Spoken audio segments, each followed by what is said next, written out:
My YouTube channel big thing by Swati Mishra. इस video में आपको क्लास 8 का साइंस का सेकंड चैप्टर समझाऊंगी, आगे का समझाऊंगी। सेकंड पार्ट है ये आपका, ठीक है। फर्स्ट पार्ट का लिंक मैं जो है डिस्क्रिप्शन बॉक्स में डाल दूंगी, आप देख लेना। आइए स्टार्ट करते हैं। तो माइक्रो ऑर्गेनिजम्स, ठीक है, आपका रह गया था वो मैं समझा रही हूँ। ये माइक्रो ऑर्गेनिज्म जो है वो बहुत ही इम्पोर्टेंट प्ले करते हैं हमारी जिंदगी में, ठीक है। इनका बहुत महत्वपूर्ण योगदान भी है। कुछ तो बेनिफिशियल होंगे और कुछ हार्मफुल हैं। जो बीमारियां फैला रहे हैं वो हार्मफुल हैं। फ्रेंडली माइक्रो ऑर्गेनिज्म के बारे में सबसे पहले पढ़ लेते हैं। हार्मफुल का मैं नेक्स्ट वीडियो में आपको समझा दूंगी। Friendly micro organism like first है प्रिपरेशन ऑफ कर्ड, जो हम दही जमाते हैं उसमें जो है लैक्टोबैसिलस, ये माइक्रो ऑर्गेनिज्म है, ये महत्वपूर्ण योगदान इसका रहता है। और इससे जो है दूध जो है दही में कन्वर्ट हो जाती है। किसके द्वारा? लैक्टोबैसिलस के द्वारा। Convert milk into curd. अगर आप दही को माइक्रोस्कोप से देखेंगे, आप दही को खाने का मन नहीं करेगा आप लोगों का, क्योंकि उसमें इतने माइक्रो ऑर्गेनिज्म होते हैं। बट ये फायदेमंद है, दही खाना कितना फायदेमंद है। और ये दही बना रहा है माइक्रो ऑर्गेनिज्म, तो ये महत्वपूर्ण योगदान दे रहा है ना हमारी जिंदगी में। नेक्स्ट है प्रोडक्शन ऑफ अल्कोहल। तो अल्कोहल बनाने के लिए भी ये जरूरी है। माइक्रो ऑर्गेनिज्म अल्कोहल बनता है इससे। एक एक्टिविटी दी गई है आपकी इसमें कि आपको एक बीकर लेना है, उसमें 500 मिलीलीटर वाटर लेना है एंड 2 से 3 टेबल स्पून आपको शुगर लेनी है एंड ईस्ट इसमें मिक्स करना है थोड़ा। और उसके बाद 4-5 घंटे के लिए आप इसे हॉट प्लेस में रख देंगे। उसके बाद आप क्या करेंगे? स्मेल करेंगे, यानी सूंघेंगे तो आपको अल्कोहल जैसी महक आएगी। तो ये जो शुगर जो है कन्वर्ट हुई है अल्कोहल में, sugar is converted into alcohol. तो ये जो कन्वर्जन है, ये जो प्रोसेस है, इस प्रोसेस को हम फर्मेंटेशन बोलते हैं। Sugar convert into alcohol by the help of east called fermentation, ठीक है। ये प्रोसेस है एक। तो ये इसकी डेफिनेशन मैंने आपको समझा दी एक्टिविटी के थ्रू, और बेनिफिशियल कैसे वो भी बता दिया। ये आ सकता है एग्जाम में, आप लर्न कर लेंगे इसे। नेक्स्ट है cleaning up of environment. Environment को क्लीन करने के लिए भी microorganism important role play करते हैं। कैसे? वेजिटेबल पील्स वगैरह आपने मतलब छिलके वगैरह सब्जियों के फेंक देते हैं ऐसी। कहाँ फेंकते हैं? एक प्लॉट होता है उसमें फेंक देते हैं आप लोग, कुछ भी, कोई जानवर मर गया वहां फेंक दिया, तो कुछ दिन बाद आप देखेंगे कि वो गायब, वो चीज गायब, सड़ गई है, गल गई है, मिट्टी बन गई है। तो माइक्रो ऑर्गेनिज्म ही तो मिट्टी बना रहे हैं, ठीक है। सड़े हुए सब्जियां जो भी ये डिकम्पोज कर देते हैं, ठीक है। तो ये क्या है? इंपॉर्टेंट रोल प्ले कर रहे हैं, सफाई कर रहे हैं एनवायरनमेंट में, ठीक है। मिट्टी में बदल दे रहे हैं, डिकम्पोज कर दे रहे हैं, मैन्योर खाद बना दे रहे हैं, ठीक है। सड़ी सब्जियों को, जो एनिमल्स फेसेस होते हैं मरे हुए, उन्हें, ठीक है। नेक्स्ट है इसमें मेडिसिन भी बनाते हैं हम माइक्रो ऑर्गेनिज्म के द्वारा, ठीक है। मेडिसिन एंटीबायोटिक्स बोल सकते हैं, जो एंटीबॉडी प्रोड्यूस करते हैं हमारे शरीर में, जिनसे हम बीमारियों से लड़ते हैं। जब हमें बीमारी होती है तो हम दवाइयाँ खाते हैं, और जब हम दवाइयाँ खाते हैं तो एंटीबॉडीज प्रोड्यूस होना शुरू हो जाती हैं बॉडी में, जो फाइट करती हैं डिसीज से, और हम बच जाते हैं, हम हेल्दी हो जाते हैं दोबारा से, ठीक है।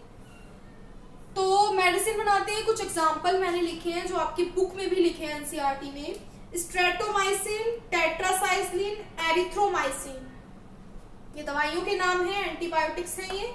फंगी एंड बैक्टीरिया बना रहे हैं ये दवाई, देखो, फंगी एंड बैक्टीरिया के द्वारा। तो फंगी और बैक्टीरिया क्या है? Micro organism. तो माइक्रो ऑर्गेनिज्म से बन रही है दवाइयां। अलेक्जेंडर है, 1929 में इन्होंने पेनिसिलिन का डिस्कवर किया था, तो ये आप लर्न कर लेंगे। ये भी क्या है? एंटीबायोटिक। इन्होंने मतलब ऑब्जर्व करा था अलेक्जेंडर ने कि मतलब जो पेनिसिलिन है ना, माइक्रोस्कोप से देखा तो इन्होंने रखा उसे डिसीजेस के पास। तो अलेक्जेंडर ने यही डिस्कवर किया था कि जो पेनिसिलिन है ये प्रोटेक्ट कर रही है डिसीजेस से, डिसीजेस को खत्म कर दे रही है, ठीक है, जो हार्मफुल ऑर्गेनिज्म है उन्हें खत्म कर दे रही है। तो ये क्या है, बेनिफिशियल एंटीबायोटिक प्रोड्यूस हो गई माइक्रो ऑर्गेनिज्म से, पेनिसिलिन। समझ रहे हैं ना, मतलब माइक्रो ऑर्गेनिज्म से हम मेडिसिन बना ले रहे हैं।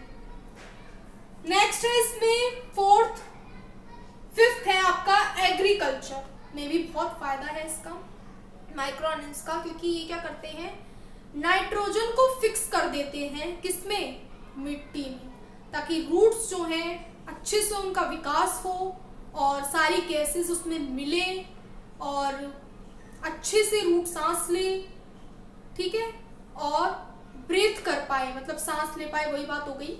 और ये माइक्रो ऑर्गेनिज्म के द्वारा हो रहा है फील्ड में, क्रॉप अच्छी होगी। आपने फर्स्ट चैप्टर में भी पढ़ा था थोड़ा सा इसके बारे में, वही चीज है ये, ठीक है।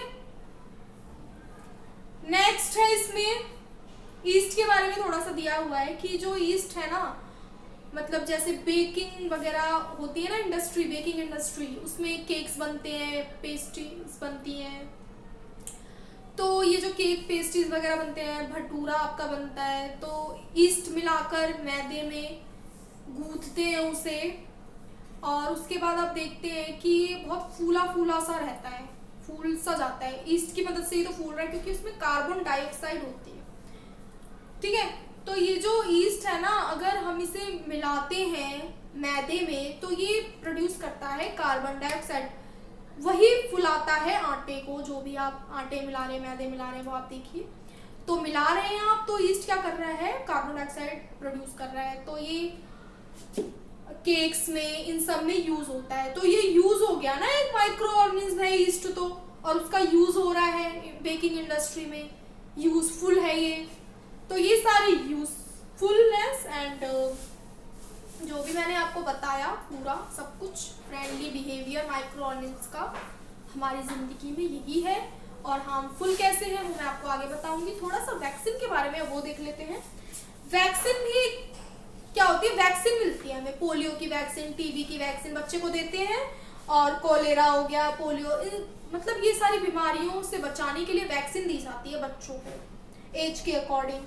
तो ये जो वैक्सीन है ये प्रोड्यूस करती है एंटीबॉडीज, ठीक है, हमारी बॉडी में, जिससे हम बीमारियों से लड़ते हैं और हमें कोई बीमारी नहीं होती ऐसी। पोलियो मुक्त हो गया है भारत, और मतलब कंट्री, पूरा देश, पूरी दुनिया पोलियो मुक्त है, क्योंकि वैक्सीन बन गई है, बहुत सारी मात्रा में बनाई जाती है वैक्सीन। किसके द्वारा, माइक्रो ऑर्गेनिज्म के द्वारा। अब देख लीजिए कितना बड़ा रोल है माइक्रो ऑर्गेनिज्म का, ठीक है। तो ऐसे कुछ माइक्रो ऑर्गेनिज्म क्या होते हैं, वो हार्मफुल होते हैं, डिसीजेस फैलाते हैं।